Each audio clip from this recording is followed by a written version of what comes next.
Olá, pessoal, tudo bem? Eu sou a professora Roberta e nós estamos aqui para dar continuidade à nossa aula dos direitos sociais.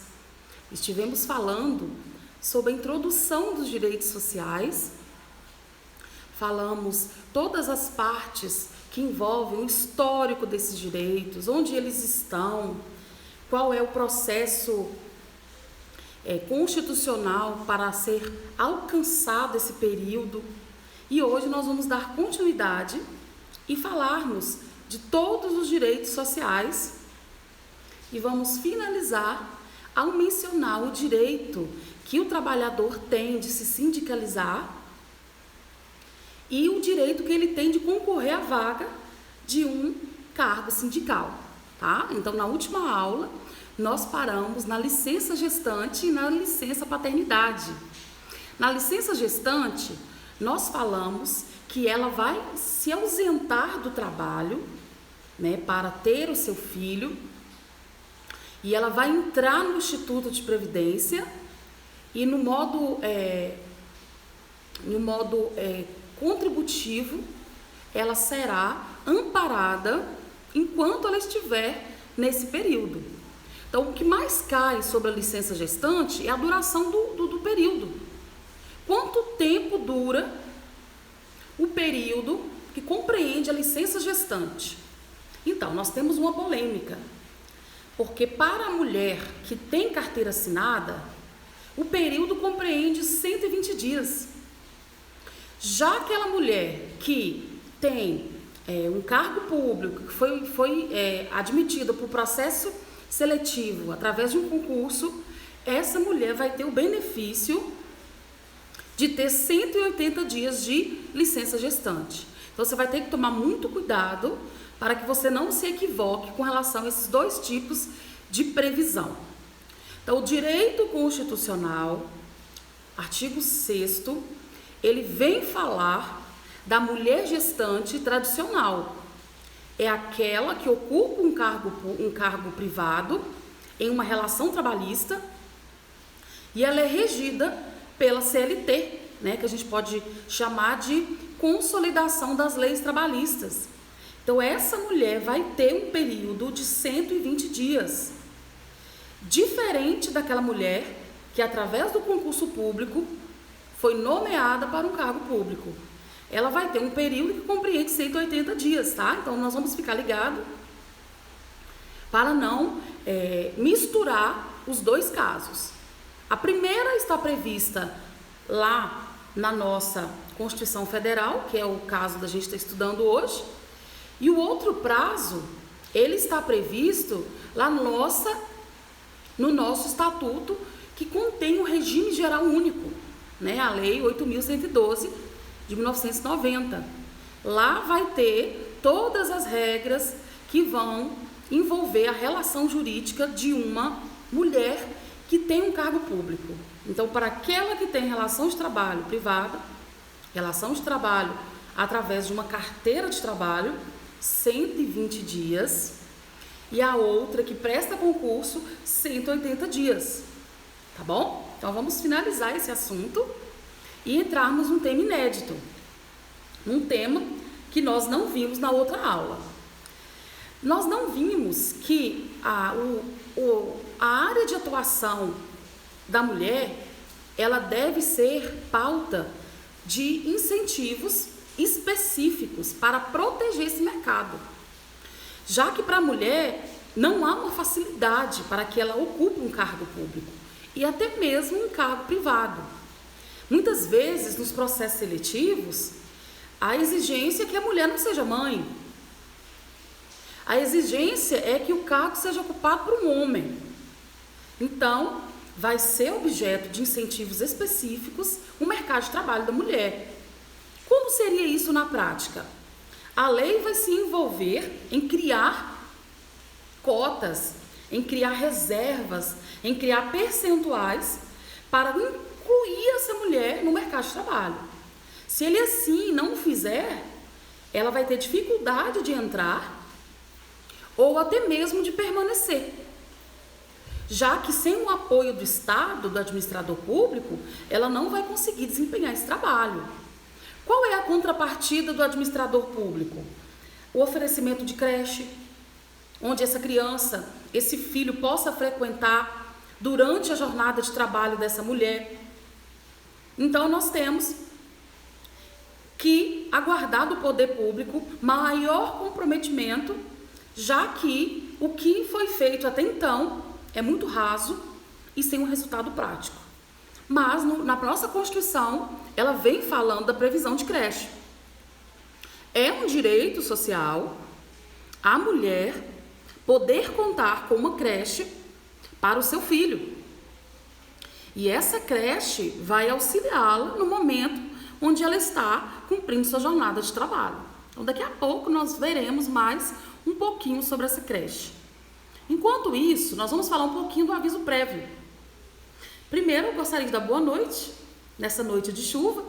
Valadares não tem hábito de ter chuva, então eu acredito que todo mundo está curtindo uma chuvinha no sofá, né, vendo um jornal, assistindo uma novela, assistindo uma série preferida. E eu quero dar boa noite a Nazaré, que está aqui comigo online, e eu estou muito grata por você estar aqui, Nazaré. A sua companhia vai me motivar a dar uma aula de maior carinho, né? A solidão, ela nos leva para um momento em que a gente nem se doa tanto. Mas quando eu vejo uma pessoa online, eu já me esforço para dar uma aula melhor. Eu não sei se vocês estão assim, né, bem situados, mas aqui na ilha nós já tivemos vários contratempos com relação à rede elétrica, né? Vários postes estão estourando.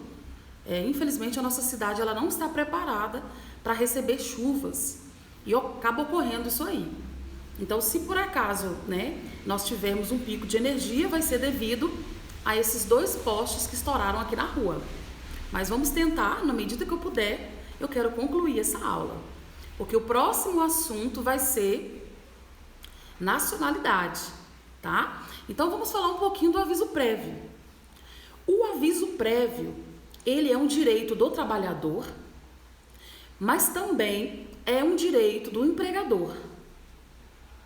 Então, o aviso prévio, ele tem uma natureza mista, porque ele é um direito do trabalhador, mas também é um dever.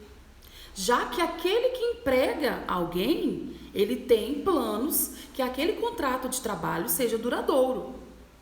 Então, nós vimos na primeira aula que o contrato de trabalho nasce para ser duradouro, a não ser que você mesmo opte por um contrato de experiência. Mas não optando pelos contratos de experiência, as partes vão ter perspectivas de um contrato duradouro. Então aí nasce essa natureza dupla, né, híbrida do aviso prévio, porque vai obrigar tanto ao empregado quanto ao empregador de resguardar esse direito recíproco. Então, se o trabalhador gostaria de sair para ocupar uma outra vaga de trabalho, ou para até mesmo ficar em casa cuidando da família, esse empregado ele precisa avisar o empregador para que ele se organize e consiga contratar alguém para cobri-lo na sua ausência. Então ele não pode sair.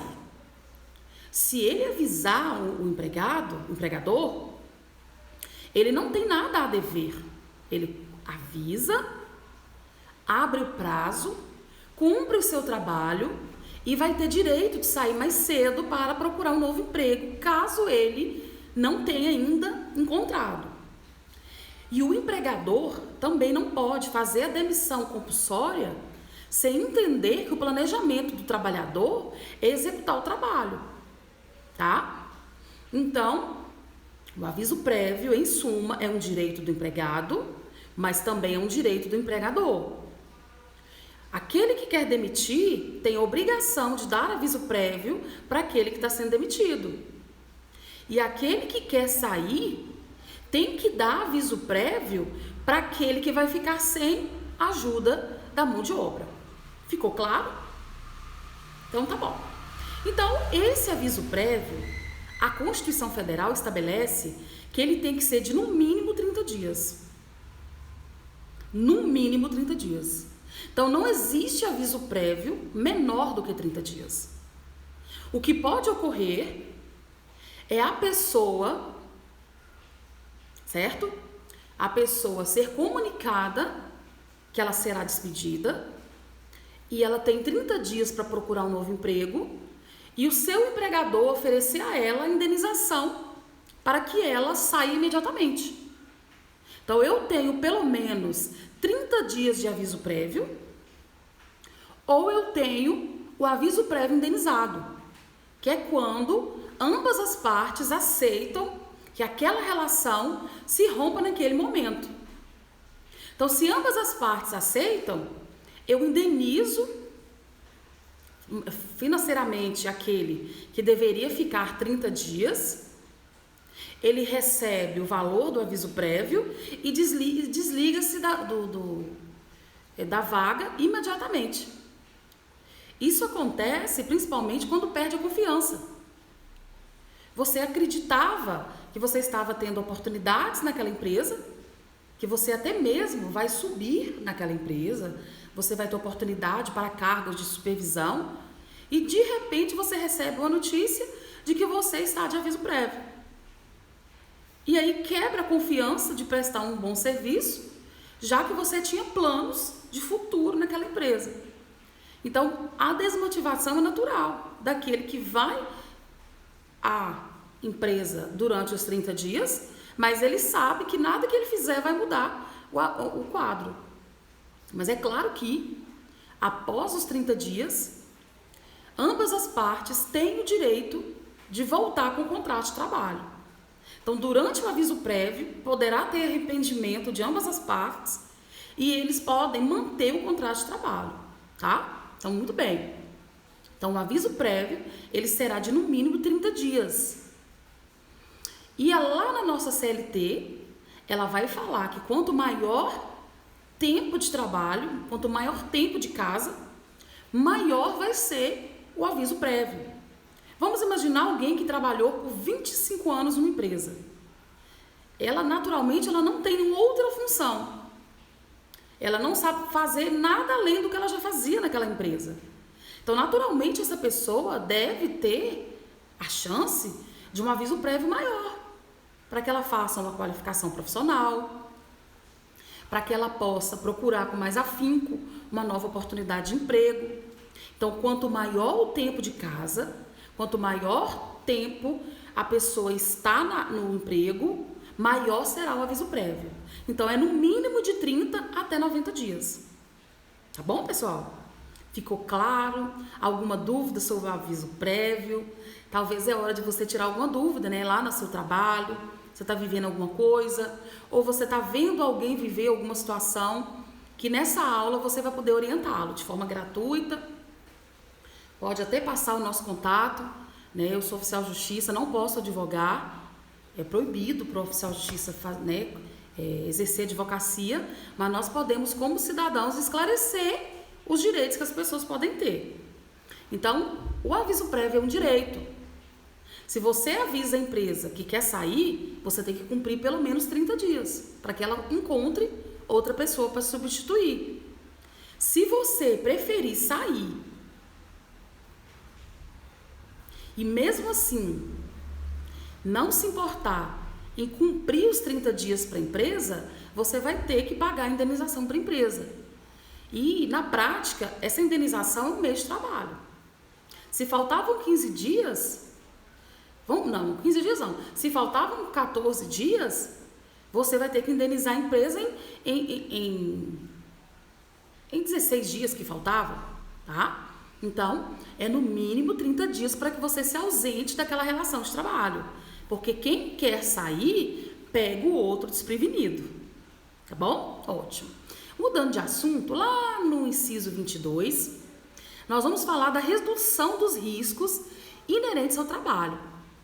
A empresa que contrata o empregado, ela deve se envolver em um local onde quem presta trabalho esteja protegido com todos os equipamentos de proteção, higiene e segurança.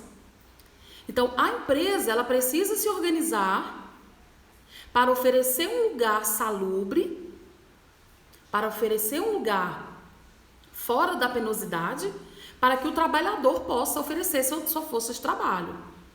Se no seu trabalho não é um lugar insalubre, um lugar que é úmido, não tem aeração, esse lugar não é um lugar que você pode realizar o seu trabalho.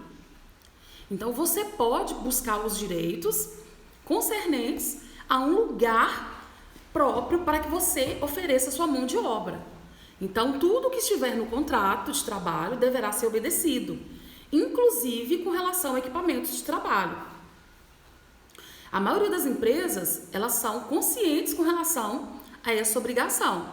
Então, a obrigação de adquirir equipamentos de trabalho não é do empregado, é da empresa. É ela que deve fornecer, substituir e fiscalizar com relação à qualidade e conservação. Tudo bem até aqui? Então, qualquer dúvida vocês podem falar, não guardem essas dúvidas.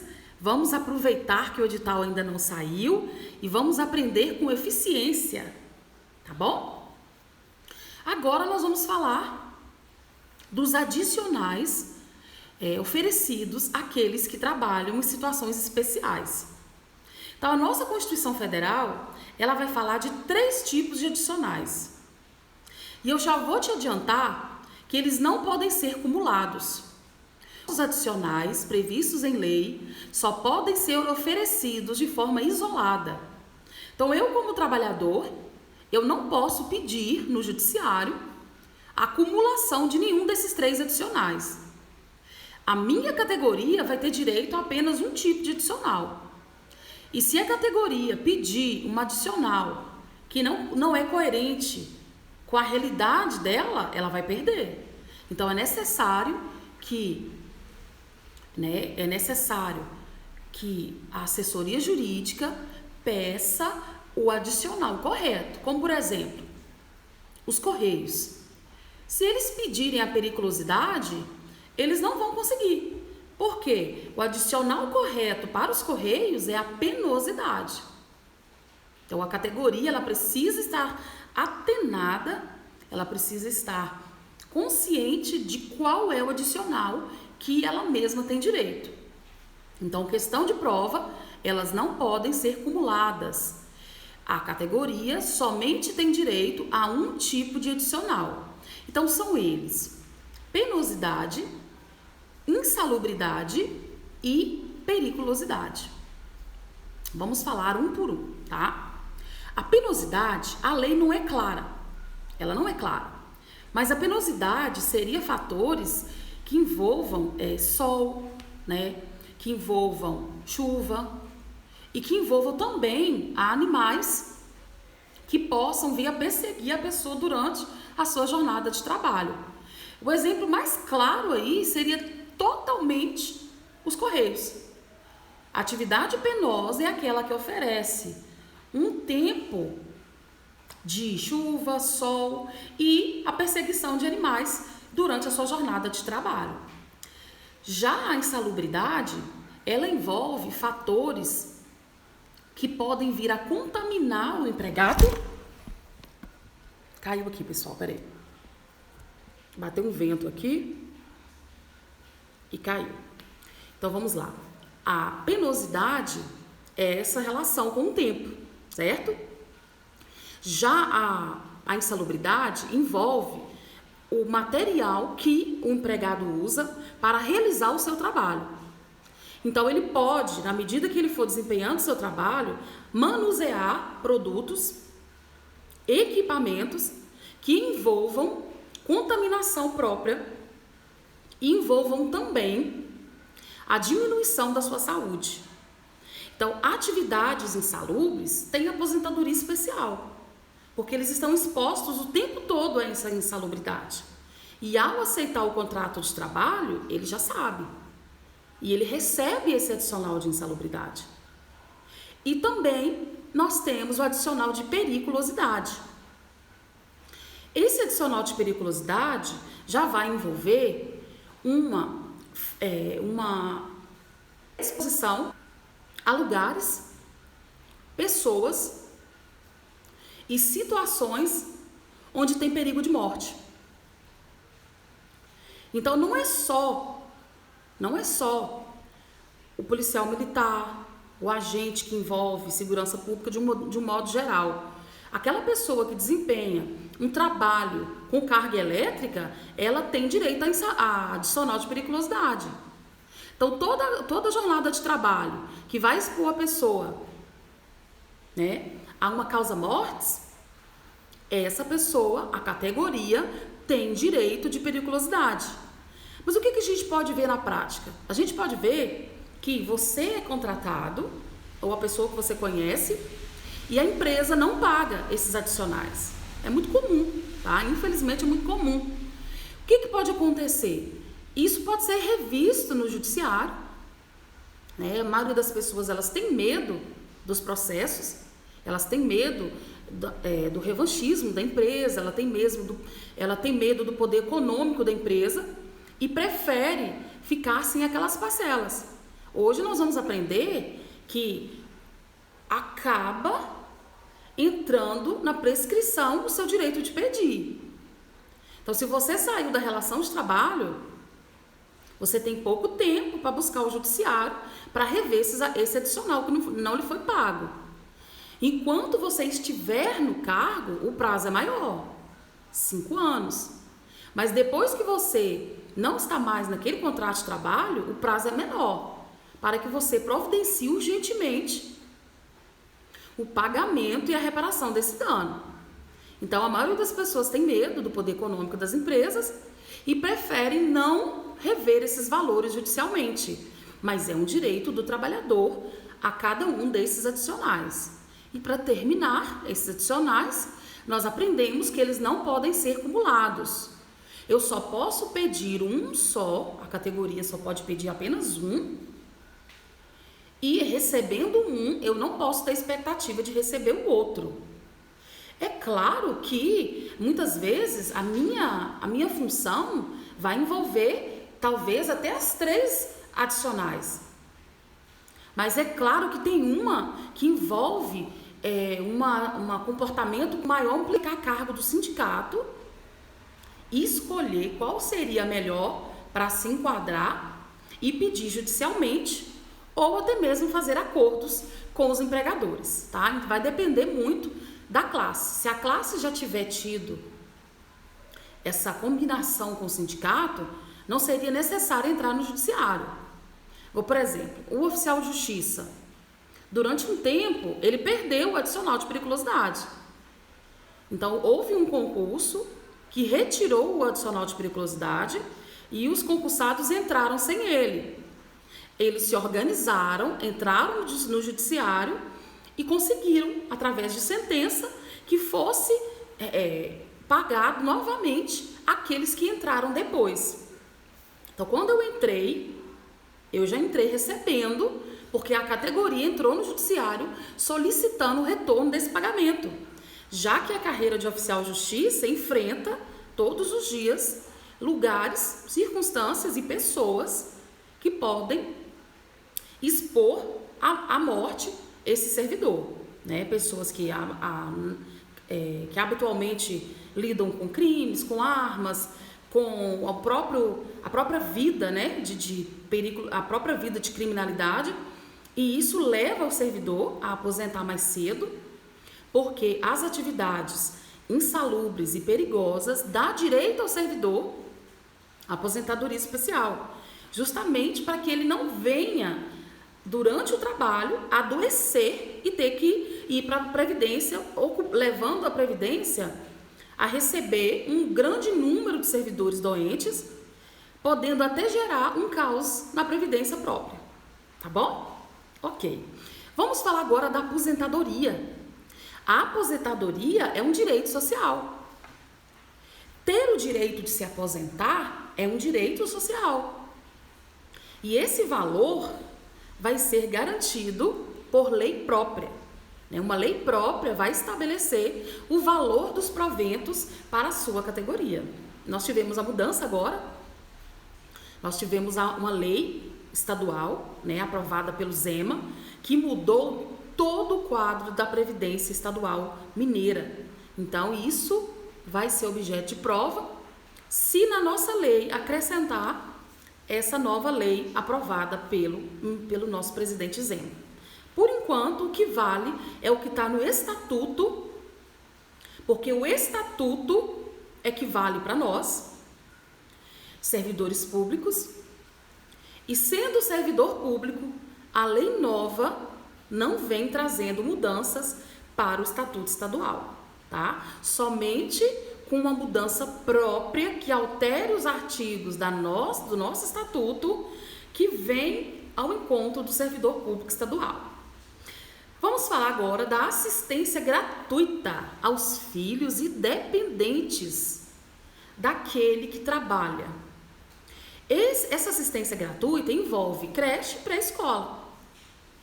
E olha só que interessante, tome cuidado, nós tivemos uma mudança que diminuiu a idade para acesso à creche. Antes, a nossa Constituição dizia que a criança tinha que ter 6 anos. Aí nós tivemos a modificação e a criança pode entrar na assistência gratuita de creche e pré-escola a partir dos 5 anos. Então, cuidado se a banca colocar 6 anos. Era 6 anos. Hoje não é mais. Hoje são 5 anos. Tá bom? Alguma dúvida? Então, vamos continuar. Então, nós temos também, lá no inciso 26, nós vamos admitir e reconhecer as convenções e os acordos coletivos de trabalho. O que traria na prática? Traria que, apesar de todos esses direitos sociais estarem previstos na Constituição Federal, os acordos e as convenções coletivas, elas serão utilizadas dentro da relação trabalhista. Então, isso libera o sindicato, junto com seus empregados, junto com seus representantes, a mudar uma situação durante um prazo para que um momento especial, seja poupada a relação de trabalho. Então, apesar de termos leis, apesar de termos a Constituição que traga os direitos sociais, nós teremos o reconhecimento dessas convenções e acordos coletivos. Essas convenções e esses acordos vão mudar as regras por um curto prazo de tempo, justamente para permitir a proteção do emprego num momento muito especial. Então, essas mudanças feitas pelo acordo e pela convenção de trabalho, elas não podem ser mudanças que durem. Elas são mudanças transitórias, excepcionais, que envolvem a necessidade de uma circunstância que merece mesmo a mudança dessas regras. E essas regras não podem durar muito, porque os direitos sociais, eles são direitos fundamentais, e lá no artigo 60 da nossa Constituição estabelece que os direitos sociais, sendo direitos fundamentais, eles são regras que envolvem uma proteção absoluta.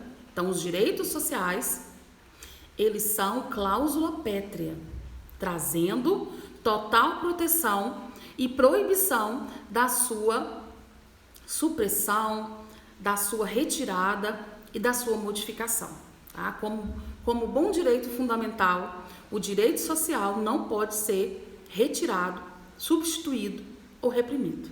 Tá bom? Então, eles trarão mudanças muito superficiais que durarão por um tempo, justamente devido a uma circunstância especial. Tá bom, pessoal? Outras pessoas entraram online, eu quero dar parabéns para vocês nessa chuvinha, tá estudando pelo Instagram. É o Igor, o Caio, Franklin, Nazaré já estava online. Obrigada pela companhia, eu estou muito feliz de vocês estarem aqui comigo. Que chuvinha gostosa, né? Pena que dura tão pouco. Mas a chuva lembra a fidelidade de Deus na nossa vida, não lembra? Tá calor, o sol fica angustiante, mas a natureza, quando ela precisa se renovar, a chuva vem. E assim somos nós, né? Nós temos tantos momentos de sequidão, mas a esperança vem como uma chuva e nos molha novamente e nos mostra que tudo pode ser reiniciado e que tudo está a um passo de uma chuva de bênção, tá bom? Continuando aqui, nós vamos falar do inciso 26, vamos falar do 27, nós acabamos de falar do 26. Lá no inciso 27, ele vai falar da proteção em face da automação. A automação é transformar a relação de trabalho exclusivamente em uma relação de trabalho robótica. Então, como direito social, nós temos que o Estado precisa proteger a relação de trabalho para que ela não seja completamente robotizada. E temos que ter leis que protejam e favoreçam atividades manuais e principalmente com mão de obra que envolva pessoas da zona rural. Imagina se todo o maquinário se comprometa a realizar o trabalho da vida rural. Como ficariam os trabalhadores? Então, há uma proteção da lei que proíbe as empresas de transformar em 100% em automação. Ela tem que separar cargos na empresa que dependam da mão de obra humana. Não pode ser 100% automatizado. A gente fala robotizado, né? Automatizado seria uma palavra que eu nem nunca vi. Seria exatamente alguma coisa que eu criei agora. Mas a palavra correta é robotizado. Vamos falar agora da proteção do trabalho com relação ao acidente de trabalho.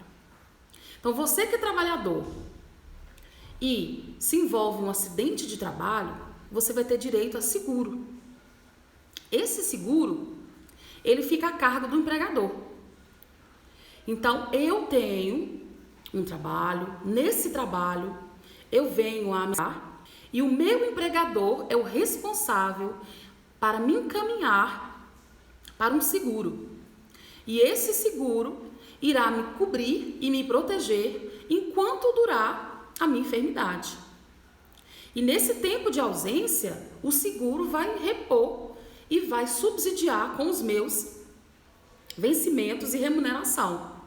E eu não posso descartar uma indenização que esse empregado possa conseguir, se ele conseguir provar que o acidente ocorreu em razão de dolo ou culpa. Então, isso aqui vai nos remeter lá aquele inciso que a gente acabou de ver, que fala que o empregador é responsável pelas normas de segurança, saúde. Não foi isso que a gente acabou de falar? Então, isso fica a cargo do empregador.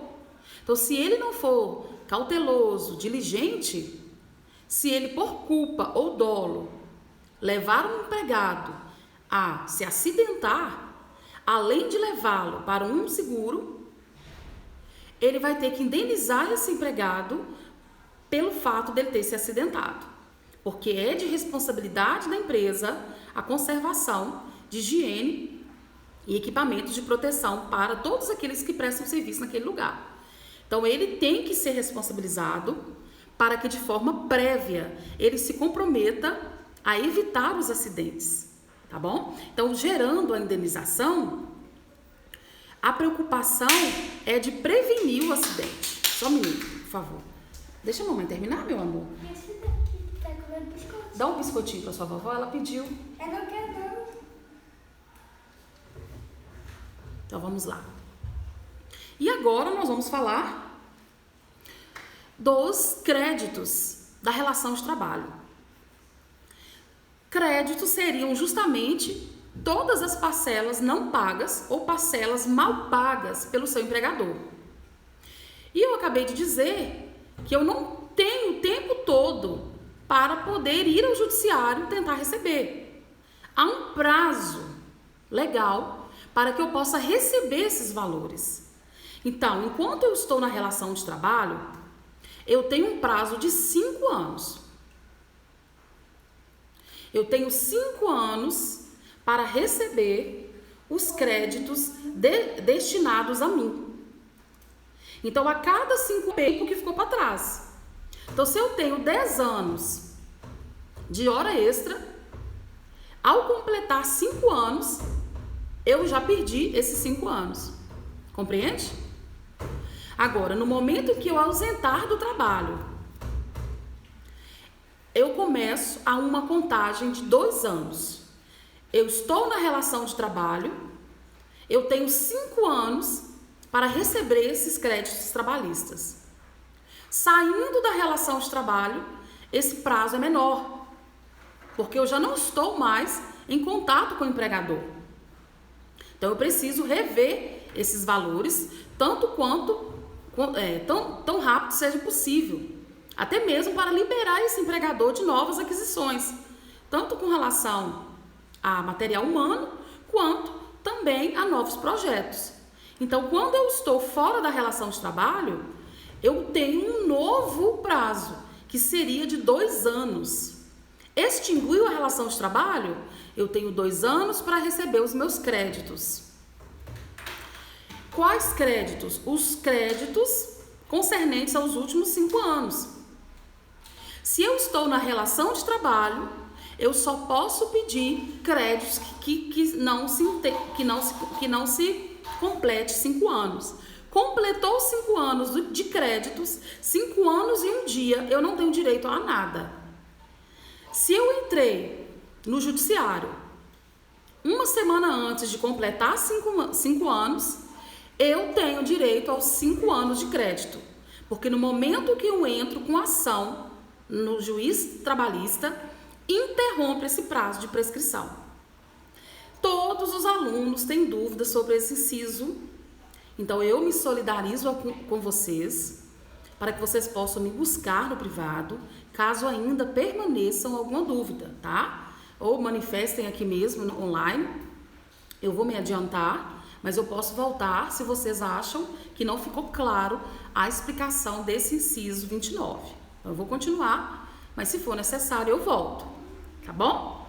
Vamos lá, sem pressa, porque é uma lei muito gostosa, né? Uma lei prática, e ela vai trazer situações da nossa vida cotidiana. Então, não é tão difícil, é algo que você vê todos os dias. É claro que muitas vezes você vai perceber que você não conhecia os seus direitos, e isso é muito importante, tá? É muito importante, porque aquele que conhece dos seus direitos não é manipulado. E muitas vezes você fica livre de ter que procurar uma assistência jurídica que vai te cobrar uns R$300. Hoje, um agendamento com um jurídico é R$300. Eu tenho uma dúvida, advogado, eu posso ir até você? Pode. Então, só de estar buscando um advogado, você já tem que pagar a taxa de R$300. Então, vamos aprender aqui todas essas regras para que você possa, né, usar no seu dia a dia e ajudar também as pessoas que convivem com você. Nós vamos falar agora do menor aprendiz. O menor pode trabalhar? Pode. Ele pode trabalhar como menor aprendiz a partir dos 16 anos. Se ele tem menos de 16 anos, ele não pode trabalhar. Olha só que perigo, hein?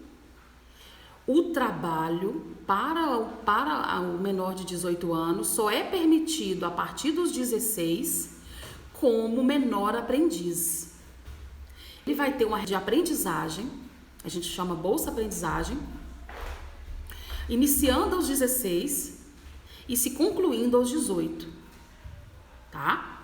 E nenhum aprendiz pode trabalhar em lugar perigoso, insalubre e no horário noturno. Nós excetuamos aí a penosidade. A lei esqueceu de colocar penosidade. A lei falou: é proibido para o menor de 18 anos o trabalho noturno, perigoso e insalubre. A lei não falou de trabalho penoso. Então, cuidado na sua prova.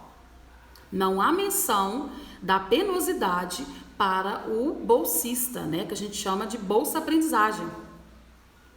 Não há essa proibição. Então, se eu quiser contratar um menor aprendiz para um trabalho penoso, eu posso?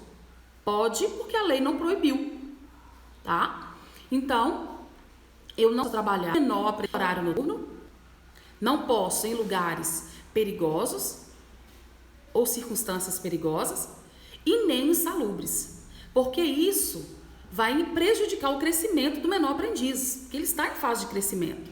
Então, esses lugares inóspitos, esses lugares, né, que não é naturalmente um lugar para exercer trabalho, ele vai levar uma condição subhumana para esse menor e pode até mesmo trazer atrasos no seu desenvolvimento, tanto físico como pessoal, como psicológico, tá bom?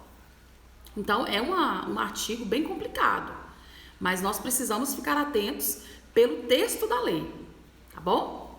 Então, eu tenho um trabalhador com vínculo permanente e eu tenho um trabalhador que tem um vínculo avulso. Não importa. Enquanto o avulso estiver trabalhando, ele tem todos os direitos que o permanente tem. Exemplo, ele foi contratado para trabalhar só 2 meses, porque a empresa só abre no período de Páscoa. Não tem problema. Durante os 2 meses, ele tem direito à hora extra, ele tem direito de descanso semanal remunerado, ele tem direito à porcentagem do 13º. Não é que ele trabalhe só 2 meses, que ele vai ter direito a só 2 meses de trabalho.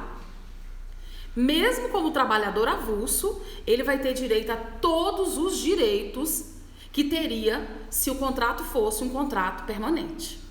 Tudo bem? O que mais? Vamos falar agora, enfim, do trabalhador doméstico. Ele foi incluído, depois de tanto tempo, através de uma emenda constitucional. E essa emenda constitucional de 2015 trouxe a PEC das domésticas. Só que é um erro. É um erro, porque é a PEC dos domésticos.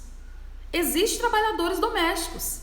Lê do engano de você achar que doméstico é a mulher que limpa a sua casa. Não.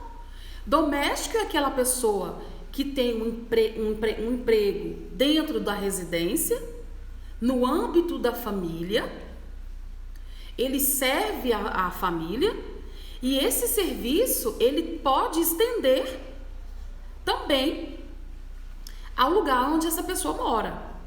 Vamos falar. Porteiro não, pessoal, peraí. Jardineiro, motorista. Essas pessoas são trabalhadores domésticos. Professora, eu não sabia. Pois fique sabendo. Jardineiro, motorista, eles são trabalhadores domésticos. Eles prestam serviço a uma família dentro de uma residência e eu posso também sair do âmbito da residência e continuar essa relação de trabalho, como é o caso do motorista.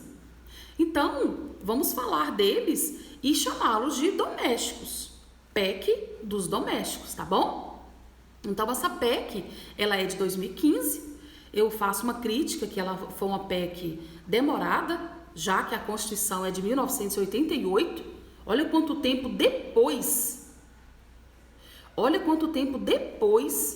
nós tivemos a proteção constitucional dos empregados domésticos, tá? Vamos colocar a palavra correta, porque nós temos homem também trabalhando no âmbito doméstico.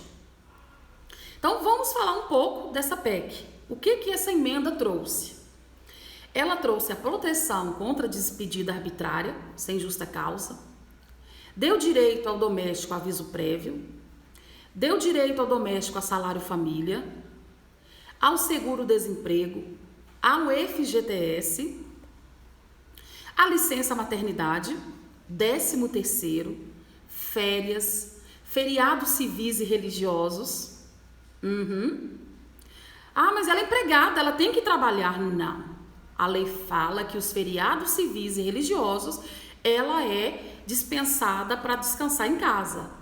repouso semanal remunerado, preferencialmente aos domingos, intervalo para refeição e descanso. Gente, eu já vi um colega perdendo um Corolla para a Justiça Trabalhista, porque ele ficou 20 anos com uma mulher que prestava serviços em sua casa, limpando, conservando, né, todos os itens ali. E ela foi orientada de que ela teria direito a intervalo e refeição.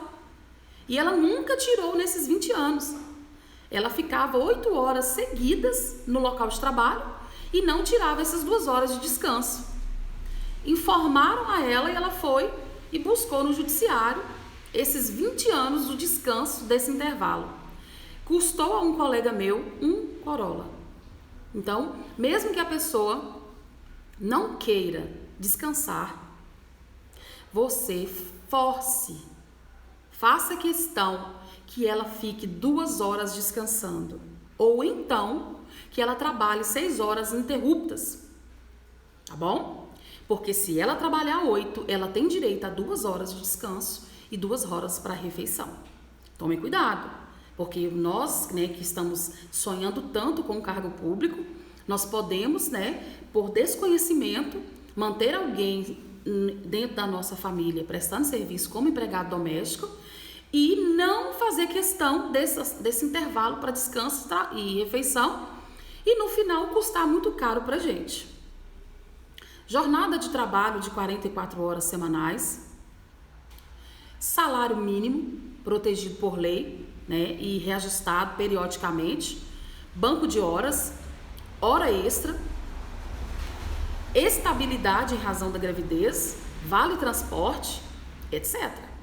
Tá? Então, todos esses direitos foram mantidos para o empregado doméstico. Então, nós não podemos falar empregada doméstica, porque não se inclui aí somente aquela mulher maravilhosa, abençoada que limpa a nossa casa, né, cuida da nossa família, cuida das nossas refeições, da roupa da nossa família, mas também as pessoas que para prestar serviço precisa estar dentro da nossa casa. Como exemplo, né, cai muito em prova o jardineiro e o motorista. Que chique, né, ter motorista, muito chique. Nunca tive. Se marido for motorista, eu tenho um motorista, né? Já pensou se ele quiser direitos trabalhistas? Não, né, gente? A relação de trabalho não se concretiza no âmbito familiar, né? A união familiar, ela supre qualquer tipo de direito trabalhista. Então, eu finalizo o artigo 7º e o artigo 6º, que traz os direitos que envolvem a relação trabalhista. A partir de agora, nós vamos falar do direito que o trabalhador tem de se associar para propiciar sua representatividade. Então, ele tem a relação de emprego protegida, ele tem o lugar para desempenhar o seu trabalho dentro do padrão de higiene e conservação, mas ele também pode se associar profissionalmente ou sindicalmente, tá? É claro que nós teremos regras. Vamos para as regras. Nós não podemos exigir que para a existência o sindicato precise de buscar autorização. O sindicato pode sim funcionar sem necessidade de uma autorização do município, do estado ou da União. Então é livre a criação do sindicato. Mas eu preciso registrar o sindicato no órgão competente. E o poder público não pode interferir e nem fazer intervenção naquela organização sindical. Ela é livre, né, no momento em que ela está utilizando da boa-fé e não cometendo crimes. E é vedado, tá? É proibido a criação de mais de uma organização em uma base territorial. Então, a cada base territorial, eu só posso ter uma organização sindical. Então, o que é essa base territorial? É o município. Então, no município de Governador Valadares, eu só posso ter apenas um sindicato para os trabalhadores domésticos. É proibido ter o segundo sindicato, tá bom? E esse sindicato, ele vai cuidar dos direitos e interesses jurídicos direitos individuais ou coletivos. O sindicato, ele pode ter uma assessoria jurídica que vai prestar assistência jurídica ao sindicalizado. Então, a representatividade, ela vem trazendo proteção àquele que se sindicaliza. Então, a assessoria jurídica contratada pelo sindicato, ela pode ajudar o sindicalizado de forma individual. Então, você que está com problemas jurídicos, você não precisa nem procurar um advogado. A primeira coisa que você busca é o sindicato da sua categoria e peça a ele assistência jurídica. E naturalmente vai ser gratuita. Então, se você não sabia, procure o endereço do sindicato da sua categoria e quando você precisar, busque ajuda desse grupo que foi criado para, além da representatividade, a união em prol de um denominador comum, que é a defesa de interesses e direitos. Tá bom? E nós tínhamos uma parcela anual que era descontada no salário, que foi revogado pela reforma trabalhista. Então, houve a reforma trabalhista e proibiu aquele desconto feito anualmente na sua holerite, né, ali no seu contra-cheque. Mas o que eu te oriento como pessoa, como cidadã? Eu te oriento a participar do sindicato de forma voluntária. Porque quando você precisar, vai ser tudo gratuito. E o sindicato precisa de dinheiro para se organizar. Então, no momento que a classe precisar, ele vai estar completamente desestruturado por falta de interesse do grupo em financiar a existência do sindicato. Então, foi revogada a contribuição obrigatória, que era feita anualmente, mas eu te recomendo, como cidadão ou cidadã, a contribuir voluntariamente para o seu sindicato. Eu, quando fui nomeada para oficial de justiça, há 16 anos atrás, eu procurei o meu sindicato e me sindicalizei. Porque eu acredito na representatividade. Unidos somos mais fortes. E todas as vezes que eu busquei, eles me prontamente serviram. Eles vêm de Belo Horizonte para a nossa cidade para prestar um serviço de melhor qualidade. E é claro que ninguém é obrigado a se filiar. E se você se filiar e quiser sair, você não pode manter-se filiado. Mas eu te dou esse conselho, porque quando você precisar, o sindicato vai estar organizado para poder te atender, tá bom? E toda vez que tiver uma negociação coletiva, o sindicato tem obrigação de participar, porque é o sindicato que conhece a realidade da categoria. E essas negociações coletivas são realizadas dentro dos tribunais de trabalho com as categorias de empregadores, como por exemplo, os Correios.